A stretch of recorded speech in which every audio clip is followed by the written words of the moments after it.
우리가 20강에서는 부동산 실명법과 그리고 이제 가등기 담보 등에 관한 법률을 공부를 했었습니다. 부동산 실명의자 등기에 관한 법률은 여러분들이 이제 명의신탁이 뭔가 이 부분, 그리고 이제 이게 이제 부동산 실명법에서 금지하고 있는 명의신탁 자체에 해당이 안 되는 부분들이 있습니다. 그래서 뭐 상호 명의신탁, 담보 목적으로 하는 가등기 담보나 양도 담보, 그리고 이제 그 등기부상의 신탁 사실이 등기된 경우, 이제 신탁법상의 신탁이라든가 신탁업법상의 신탁, 이런 경우에는 다 등기가 되죠. 그러니까 통지할 필요가 없겠죠, 그런 부분들은. 그런데 이제 그게 나타나지 않는 부분들, 이럴 때는 이제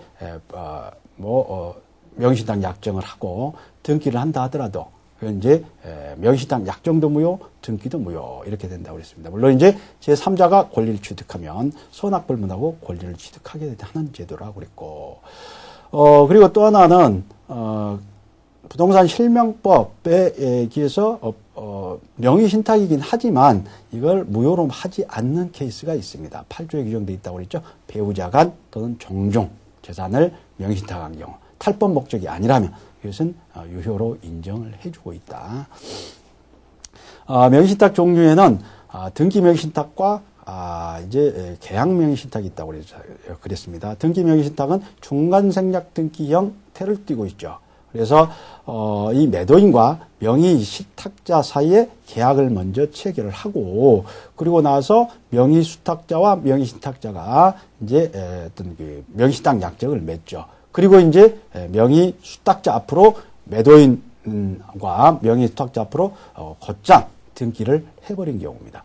물론 일반적으로는 등기는 명의신탁자를 거쳐서 명의수탁자를 뭐 간다든가 이렇게 이런 형태를 취할 텐데, 매도인으로부터 직접 등기를 하는 경우, 그래서 중간자인 명의신탁자가 이 등기부상 나와 있지 않는 경우입니다.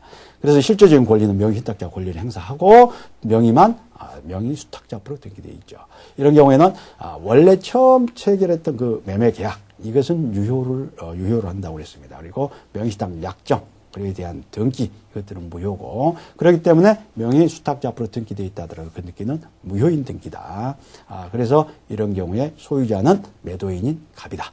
그런데 이 무효인 등기를 기초로 해서 제3자가 권리를 취득해버렸더라. 이런 경우에는 선악불문하고 권리를 취득한다고 그랬습니다. 이게 부동산 실명법 4조 3항 때문에 그렇습니다. 이거는 선악 구별하지 않아요. 그리고 이제 계약 명의신탁은 명의신탁자와 명의수탁자가 명의신탁 약정을 맺습니다. 그리고 나서 명의수탁자가 계약 당사자가 되는 거예요. 명의를 빌려준 자가 계약 당사자가 되어서 매도인과 매매계약을 체결하고 등기를 하는 경우입니다. 이럴 때는 매도인으로서는 명의신탁 약정이 있다는 사실을 모를 수가 있습니다. 그래서 우리 법은 손해인 경우에는 이 매매계약은 유효로 하자. 이 매도인을 보호하기 위해서, 거래 안전을 위해서. 그리고 이제 그로 인한 등기도 당연히 유효로 하고, 그리고 이제 만약 명의신탁 사실을 알았다, 매도인이, 이럴 때는 이제 계약도 무효, 등기도 무효. 제3자가 권리를 취득한다 했을 때 제3자는 선악불문하고 유효하게 권리를 취득한다고 그랬습니다. 그리고 이제 유효한 명의신탁이 되어 있다. 그리고 이제 만약 명의신탁자가 명의수탁자에게 가령 뭐 매매대금 뭐 1억을 주었다. 이랬을 때 이에 대한 부당이득 반환 청구를 행사할 수 있겠죠. 자기가 이제 권리를 취득 못하니까. 이럴 때 부당이득 반환 청구권의 청구 대상, 그 내용이 뭐냐? 대금의 매매대금 상당액이냐? 아니면 그 물건이냐? 그러니까 부동산 실명법 전에는 그 물건을 넘겨줘야 된다고 했어요. 그런데 부동산 실명법이 시행이 되고 나서는 이제 소유권 자체를 넘겨주면 안 되겠죠. 그래서 뭐 어떻게 보면 이제 부동산 명의신탁을 조장하는 그런 측면이 있기 때문에 명의신탁자가 명의수탁자로 가져갈 수 있는 것은 매매대금 상당액이다. 부당이득 반환 청구를 할 때 이렇게 하고 있다. 그리고 이제 만약 그 명의신탁 약정이 무효다. 그러면 명의신탁 약정을 해지를 이유로는 반환 청구 안 되죠. 그리고 이제 뭐 소유권에 기한 기해서라든가 등등 이런 것들은 가능하겠죠. 뭐 등기 명의신탁인 경우에 이자 간 등기 명의신탁 같은 경우에, 그리고 이제 명의신탁 약정이 유효다. 이럴 때는 이제 대내외적으로 권리가 분리되어 있다. 그래서 제3자에 대해서 어떤 권리를 행사할 때는 명의신탁자는 직접 청구 못한다. 직접 하지 못한다. 명의신탁자는 제3자에 대해서는 외부적으로는 완벽한 소유자입니다. 그래서 권리를 행사할 수 있다. 그 자를 대위에서만 가능하다.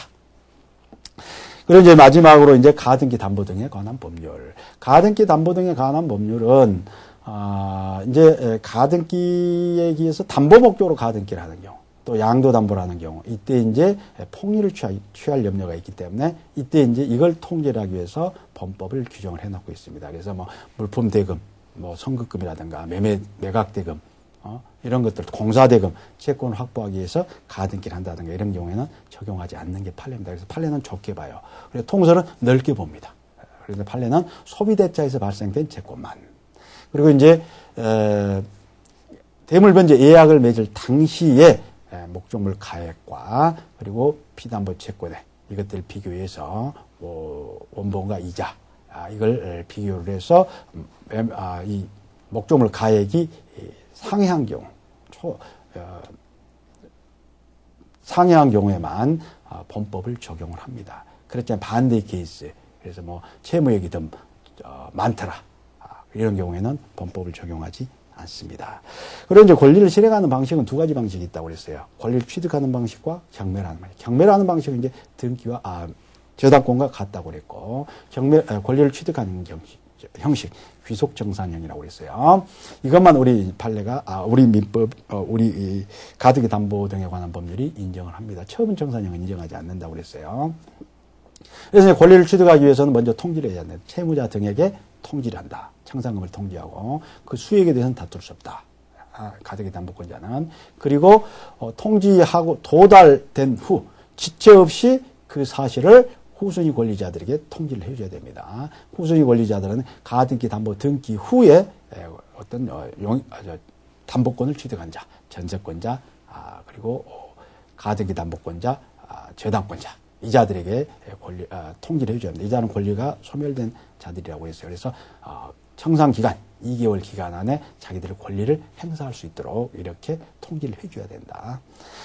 그리고 이제 2개월이 지난 다음에 청산기간이 지난 다음에 청산금을 지급하고 가등기에게서 번등기를 할 것이다.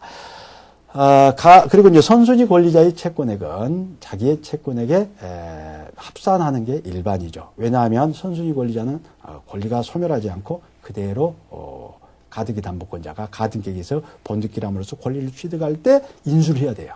자기가 다음에 잘못 자기 물건이 또 경매로 들어가 버릴 수 염려가 있기 때문에 그 부분은 자기 피담보 채권에게 포함시켜서 청산금을 정합니다.